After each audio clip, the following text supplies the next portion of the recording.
Hello, મારું નામ પૂરું ધવન છે અને આ વિડીયોમાં અમે કિડની ફેલ થવાના સંકેતો અને કારણો વિશે વાત કરીશું. અર્થાત કેટલીક કિડની ખરાબ થાય છે તો શરીરમાં કેટલાક બદલાવો આવે છે જેને જોઈને વ્યક્તિ કિડનીમાં કોઈ સમસ્યા છે કે નહીં અને તેની પાછળનું કારણ શું છે એ જાણી શકે છે. તો જો કારણોની વાત કરીએ તો કિડની ફેલ્યોરના 80% દર્દીઓમાં હાઈ બ્લડ પ્રેશર અથવા હાઈ શુગર લેવલ જેવા કારણો હોય છે.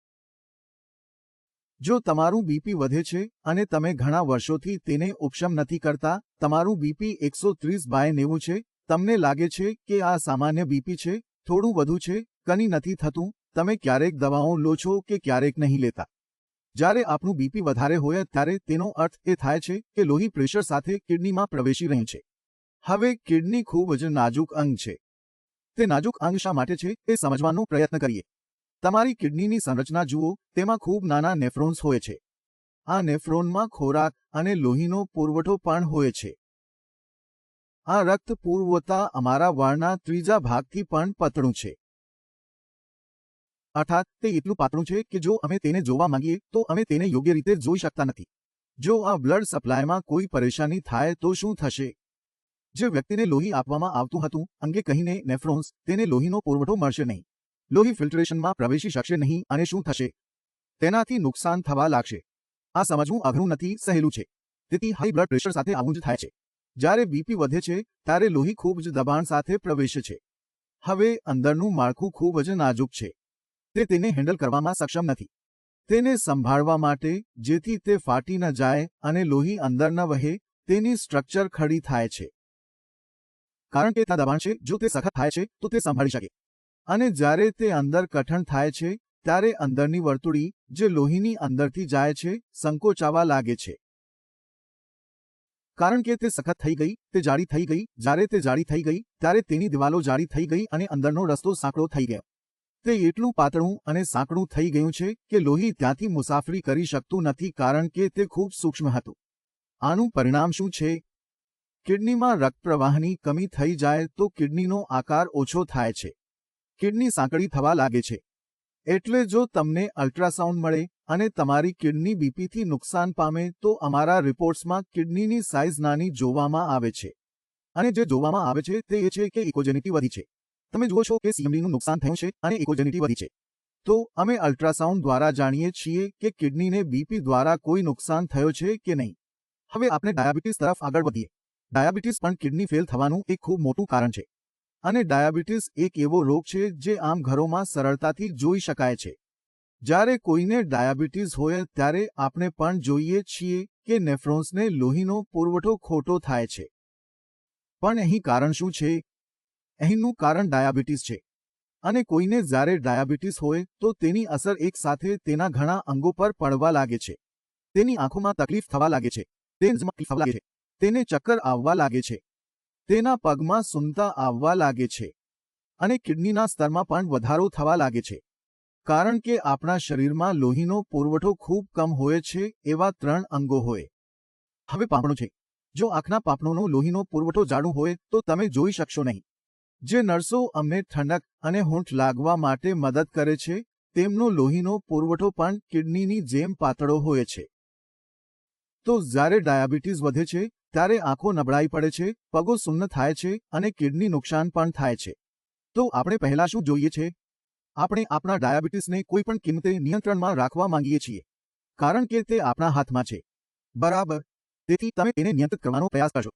તો આ 80% કેસમાં કિડની ફેલ થવાના મુખ્ય કારણો બે છે.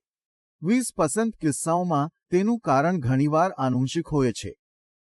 તેમાં કોઈ દર્દીનો દોષ નથી, ના ખોરાક ખોટો છે. એવા રોગો છે જે ખરાબ નસીબને કારણે થાય છે. જેમ કે આઈજીએ નેફ્રોપથી. આઈજીએ નેફ્રોપથી એક અજ્ઞાત કારણકારક રોગ છે, અર્થાત એટલે એક કારણહીન રોગ છે. એટલે કે તેની પાછળનું કારણ હજુ સુધી મળ્યું નથી.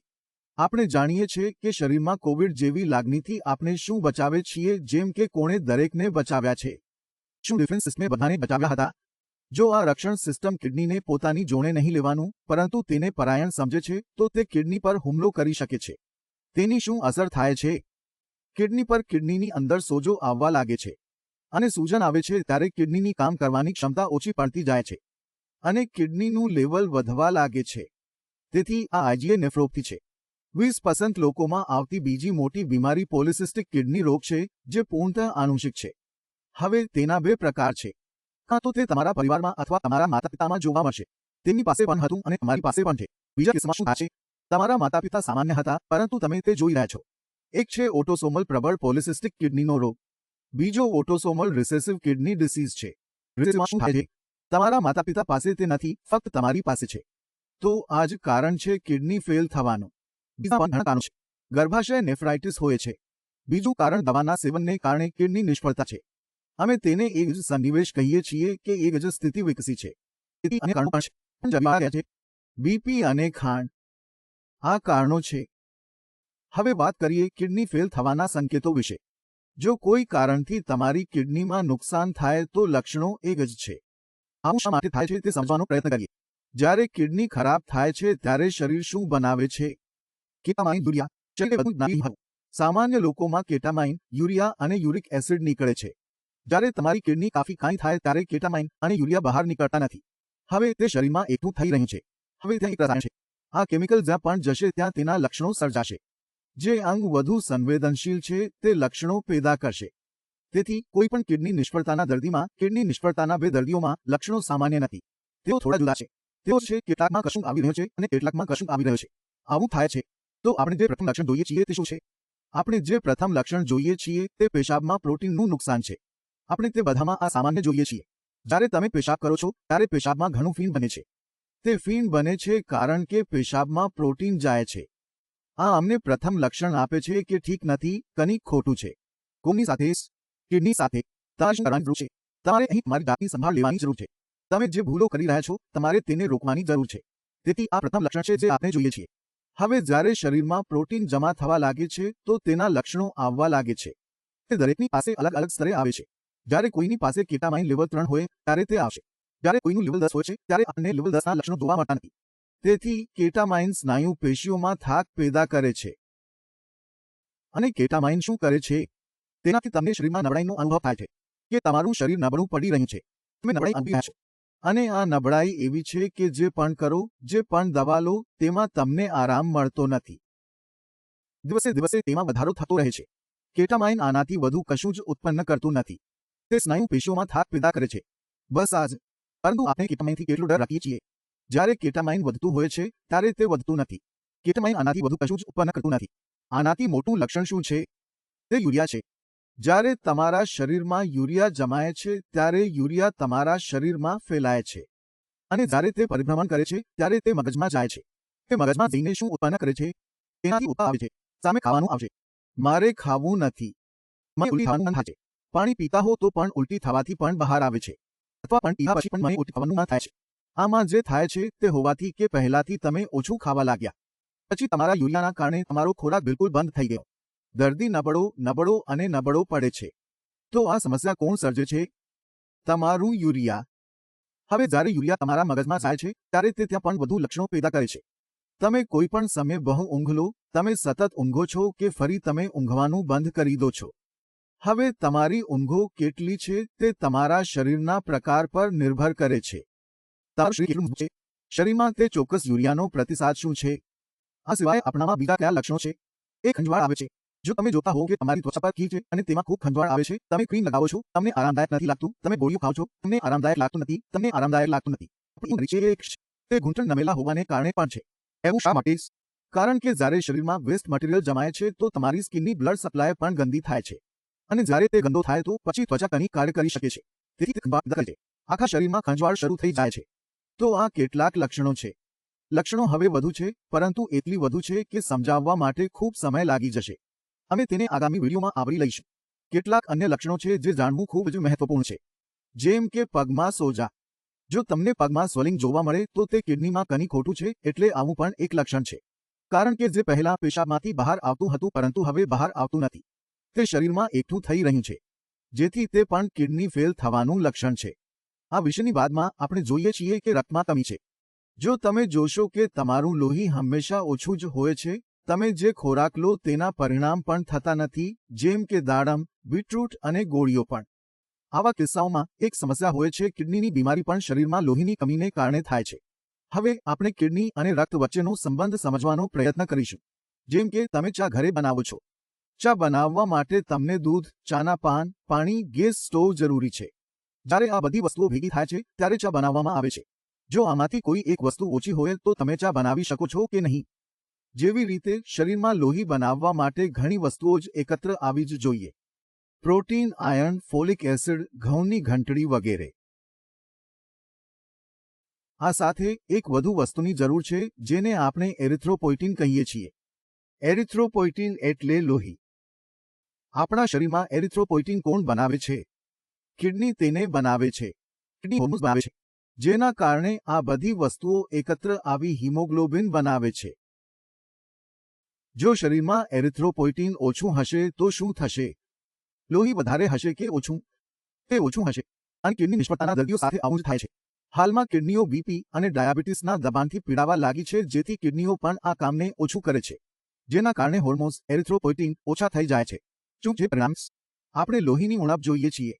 હવે જો તમારા શરીરમાં લોહીની કમી થાય તો લોહીની કમીના કારણે લક્ષણો આવશે, જેમ કે થાક લાગવો, શ્વાસ લેવામાં તકલીફ, વધુ પડતી ઊંઘ, ચિંતા વગેરે.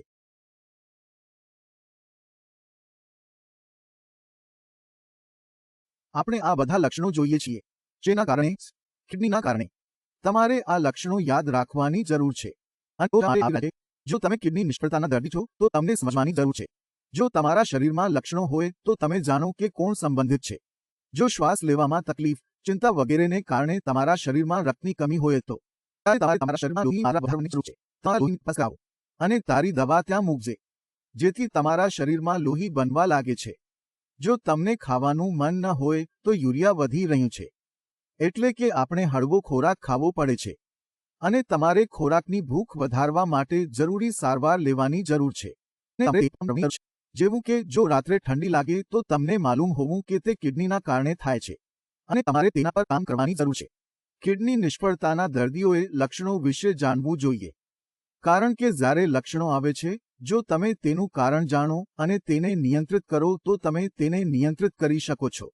તમે તેમના પર કાર્યવાહી કરી શકશો. તેથી દરેક માટે કિડની નિષ્ફળતાના લક્ષણો અને લક્ષણોને જાણવું મહત્વપૂર્ણ છે. માત્ર કિડની ફેલ્યોરના દર્દીઓ માટે જ નહીં, પરંતુ દરેક માટે. કારણ કે પહેલાથી કિડની ફેલ્યોરની બીમારી એવી જ વધી ન હતી. બીપી અને શર્કરા દરેક ઘરે પહોંચી ગયા હોય તેમ જ રીતે તેમના કારણે થતા ભાવિ રોગો પ્રકટ થાય છે. કિડની ફેલ્યોરના રોગો હવે દરેક ઘરમાં પહોંચવા લાગ્યા છે. કિડની ફેલ્યોર રોકવી હોય તો સમાજમાં ફેલાય નહીં, તમારા પરિવારમાં ન આવવું જોઈએ. તેથી આપણે આપણા પરિવારના સભ્યોની સંભાળ રાખવી પડશે. તેમના માટે કશું જ ન કરો. આપણે બીપી અને ખાંડને નિયંત્રિત કરવી પડશે, જેથી તેમનું બીપી અને ખાંડ નિયંત્રણમાં રહે.